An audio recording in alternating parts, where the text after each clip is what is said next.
ആരോഗ്യമന്ത്രി വീണ ജോർജ് കേന്ദ്ര ആരോഗ്യമന്ത്രി ജെ.പി. നഡ്ഡയുമായി കൂടിക്കാഴ്ചയ്ക്ക് അനുമതി തേടിയതിൽ അവ്യക്തത.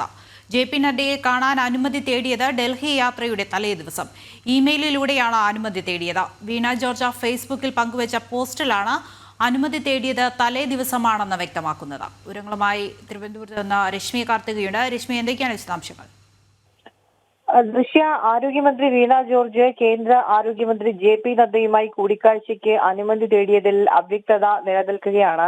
ജെ.പി. നദ്ദയെ കാണാൻ അനുമതി തേടിയത് ഡൽഹി യാത്രയുടെ തലേ ദിവസം ആണ് എന്നുള്ളതാണ് വീണ ജോർജിന്റെ ഫേസ്ബുക്ക് പോസ്റ്റിലൂടെ വ്യക്തമാക്കുന്നത്. ഇമെയിലിലൂടെയാണ് ഇവർ അനുമതി തേടിയിരിക്കുന്നത്. നേരത്തെ മന്ത്രി നേരത്തെ തന്നെ അനുമതി തേടിയിരുന്നു എന്നുള്ളതാണ് മാധ്യമങ്ങളോട് പ്രതികരിച്ച വേളയിൽ പറഞ്ഞത്. പക്ഷെ തൊട്ട് തലേ ദിവസം അനുമതി നേടിയത് കൊണ്ട് തന്നെ കേന്ദ്ര ആരോഗ്യമന്ത്രിയാണ്. അദ്ദേഹത്തിന് സമയത്തിന്റെ പ്രശ്നങ്ങൾ ഉള്ളത് കൊണ്ട് തന്നെ തൊട്ട് തലേ ദിവസം അനുമതി തേടിയാൽ കാണാൻ കഴിയില്ല. ഏതായാലും ആരോഗ്യമന്ത്രിക്കെതിരെ വലിയ രീതിയിലുള്ള വിമർശനങ്ങൾ ഉയരുന്നുണ്ട്.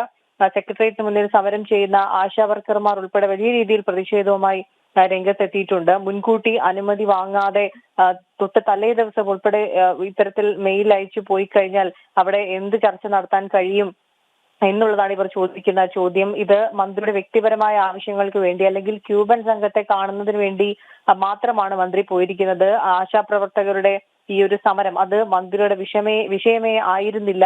ഇത് മറ്റുള്ളവരെ കാണിക്കുന്നതിന് വേണ്ടിയുള്ള ഒരു അത്തരത്തിലുള്ളൊരു പറച്ചിൽ മാത്രമായിരുന്നു എന്നുള്ളതാണ് ഈ സമരം ചെയ്യുന്ന ആശാ വർക്കർമാർ ഉൾപ്പെടെ പറയുന്നത്. ഏതായാലും ഈ കൂടിക്കാഴ്ചയ്ക്ക് അനുമതി തേടിയ കാര്യത്തിൽ വലിയ രീതിയിൽ അവ്യക്തത നിലനിൽക്കുകയാണ്. തൊട്ട് തലേ ദിവസമാണ് ഈ അനുമതി തേടിയത് എന്നുള്ളതാണ് വീണ ജോർജ് ഇപ്പോൾ പങ്കുവച്ച ഫേസ്ബുക്ക് പോസ്റ്റിൽ പറയുന്നത്. പക്ഷെ അവർ നേരത്തെ പ്രതികരിച്ച സമയത്ത് പറഞ്ഞത് ഒരു ദിവസം മുൻപ് തന്നെ ഇത്തരത്തിൽ അനുമതിക്കായി മെയിൽ അയച്ചിരുന്നു എന്നുള്ളതാണ്. ഇപ്പോൾ പറയുന്നു തൊട്ട് തലേ ദിവസമാണ് എന്നുള്ളത്. വലിയ രീതിയിലുള്ള അവ്യക്തതയാണ് മന്ത്രി പറഞ്ഞ വിഷയത്തിൽ നിലനിൽക്കുന്നത്. ദൃശ്യം രശ്മി കാർത്തികയാണ് തിരുവനന്തപുരത്ത് നിന്ന് വിവരങ്ങൾ നൽകിയത്.